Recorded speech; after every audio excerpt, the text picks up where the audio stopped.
Alright guys, so since yesterday I did the top 10 bloodlines you should try to get in Shindo Life, it is of course natural to do the video where top 20 bloodlines you should avoid getting or top 10 bloodlines you should not get in Shindo Life. Now I'm not going to be using this video to like slander any of your guys' favorite bloodlines or anything like this. If one of your guys' favorite bloodline is actually on this video, then don't take it as really as hate. You can feel free and explain in the comments why you think people should try and get these bloodlines. But I feel like I've done a pretty good job. Now I'm going to be pretty inclusive of all the bloodlines. I'm going to be including, row, coin, spin, and dungeon bloodlines based on, the rarity and things like that, whether or not you guys should try and get these bloodlines. So if you guys enjoyed this video, remember to like, subscribe to the video, guys. So for this list, since it's the top 20 and since it's bloodlines that you should avoid getting, I'm just going to say a basic reason why you should avoid getting it and just generally explain it. Just so you guys, just so this video doesn't end up being too long because, it's a top 20 and these are bloodlines that you should avoid getting, so I'm not really going to go into detail on it. But starting off at 20th place, it's going to be Inferno Karashi. The bloodline itself, Ghost Karashi, is honestly pretty terrible, all things considered. It's an extremely close range bloodline. Now, this is actually the skin of the bloodline that you can purchase from the Rokoid shop. Now, the reason why this is going to be listed not Ghost Karashi is because I do think your Rokoids is worth a little bit more than just randomly spinning a bloodline. And I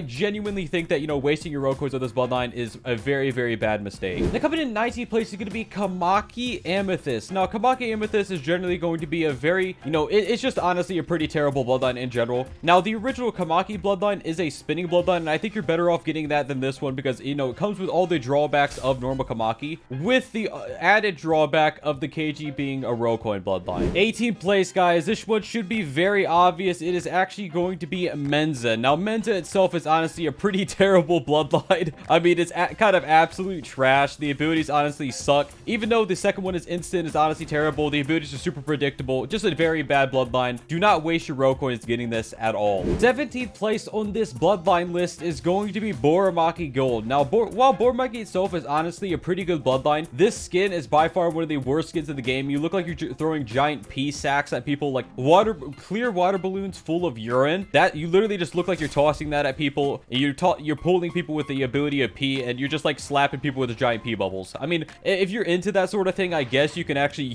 get this skin. But it's a pretty terrible skin, color wise, and I definitely think that the original bloodline looks significantly better. Now, coming to 60th place is going to be Sriracha Gold. Now, the actual Sriracha KG itself is really not that great, and the gold KG is going to cost you row coins. The only usable ability from Sriracha is honestly going to be the mode and the third ability, and even then you're better off trying to spin it than you are buying with row coins. It's just much better bloodlines you can buy. Now, coming to 15th place, it could be Fizz. Now, Fizz is going to be on here because it generally has one good ability, which is the second one. Now, the second one is honestly an okay dashing ability, but the fact that this is a boss grinding bloodline means that you shouldn't really grind this boss just for getting this bloodline. But if you get it from grinding other bosses, then that's going to be okay. Now, coming to 14th place, you're going to be Bolt. Now, unfortunately, Bolt is quite bad. It used to be my favorite bloodline in the game, but Bolt is just not where it's at anymore, simply because, the abilities, even though they actually tried to buff Bolt, the abilities are honestly just very outdated visually and gameplay-wise, so it's definitely not a bloodline you should keep. Now, coming to 13th place is going to be Shizen. Now, the main use for Shizen and Raika Shizen is the second mode, which is the big damage dealing ability. It's what people use for a lot of the PvE content in the game. The actual abilities of Raika Shizen and Shizen don't really stack up for RPG PvP. They're not really meta because they're just not good enough to be meta. So what people generally use is the second mode. Now, the reason why Shizen is going to be in this list is because it just doesn't do enough damage as Raika Shizen. It doesn't do as much damage as Raika, so there's not really a reason to get this. I mean, it takes up a spin slot, and you can go to dungeons and get Raika or just buy it out with row coins. They're coming up 12th place is going to be Seishin. Now, the Seishin bloodline itself is honestly pretty terrible. The stuns are very mid. The abilities are kind of just used for, glitches or whatever. You can actually use combos with these abilities, but you're just going to be better off using other bloodlines in general, so I would recommend that if you get Seishin, spin it away. Now, coming to 11th place is going to be Kakatsu. Now, Kakatsu is by far one of the worst, Z-spec bloodlines in the game. It is generally only going to be useful for M1 combos, and even then, there is just better stuff for M1 combos. So this is a 100% you need to spin this away bloodline if you actually spin it.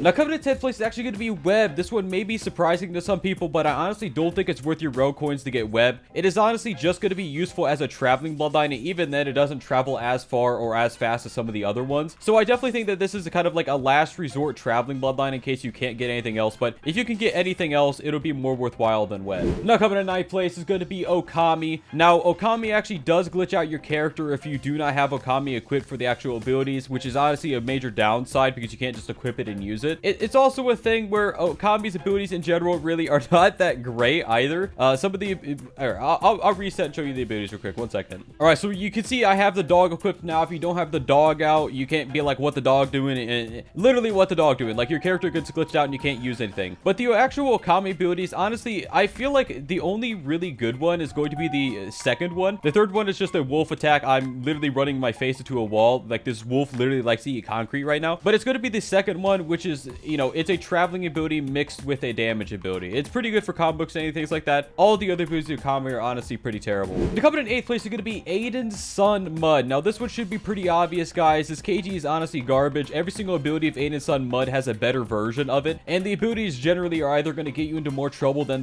they help you, or are borderline useless because they either glitch out or they just don't match other ability strengths. The coming in 7th place is actually going to be Jeremaki, Azur, and normal Jeremaki. Now, these KGs are honestly pretty terrible other than the M1s. The only thing good about this bloodline are the M1s because the M1s do a lot of damage, as you guys can see. But other than that, the actual abilities are honestly quite terrible. You know, the very low place lock stun, and you know, the abilities are honestly just buggy as well. It's definitely going to be a bloodline that you should definitely be avoiding, and it's not worth grinding dungeons nor spinning. Now, coming in 6th place, which may be surprising to some people, is going to be Sun Knight. Now, this is honestly going to be because Vengeance is also in the Roku shop, and it is actually much cheaper than Sun Knight. Not to mention, there is a spinnable version called Doom Shadow. So this is honestly just a very, very overpriced bloodline for what it actually does. I mean, you can get it from 2 other sources, which are cheaper or just a lot easier to get. Now, coming to 5th place is going to be Jotaro Shizen. Now, Jotaro Shizen and Giovanni Shizen both got nerfed, even though they were pretty trash. I just find that absolutely hilarious. So the M1s got nerfed. The C-Spec damage of the mode got nerfed. If you guys are unaware what the C-Spec is, it's this. It's the damage attack ability. It used to do like 200,000 damage. It doesn't anymore. And honestly, the abilities of Giovanni Shizen are pretty terrible other than the second ability, which is a pretty okay iframe attack ability. Now, the reason why Jotaro Shizen is going to be here and not Giovanni Shizen is because you actually have to buy this one, and I don't think it's worth it Rocoin wise. Now, coming to 4th place is going to be Vine. Now, Vine is very, very fun as a trolling bloodline, but I definitely think you guys should try and avoid this bloodline if you actually want to play the game. Like I said, it's very fun for trolling because you can go under the ground. This is the only bloodline that does this in the game. But if you're not doing it for the trolling and you're actually trying to, you know, play the game or grind bosses or whatever, this is just honestly going to be a really bad choice for a bloodline. Now, coming in 3rd place in the top 20 bloodlines that you should avoid getting is going to be Minakami. Not only is this KG honestly pretty terrible, since, you know, the best ability of the second one was severely nerfed, so it's not as good as it was before, but this KG also has a ton of glitches to it, and honestly, you know, it has you permanently have an ugly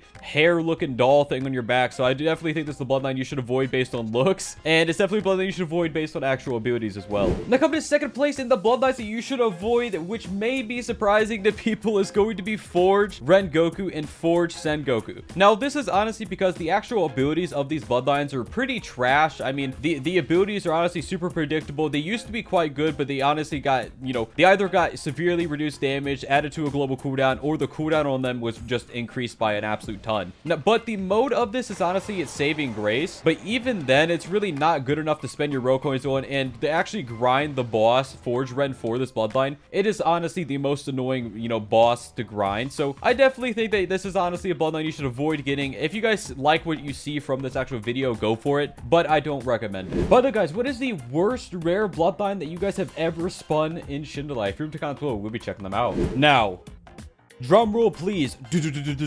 Coming in 1st place as the #1 bloodline you should avoid getting is going to be Satori Rengoku. Now, while Satori Ren first is honestly an okay ability, as you guys can see, Satori Gold still does 111,000 in mode. The cost of this bloodline is absolutely ridiculous. It's over 150,000. I'm pretty sure it's 180k, if not more, Ro coins. And the KG itself is honestly pretty terrible. I'm using the gold skin, which is not purchasable, but the original Satori is.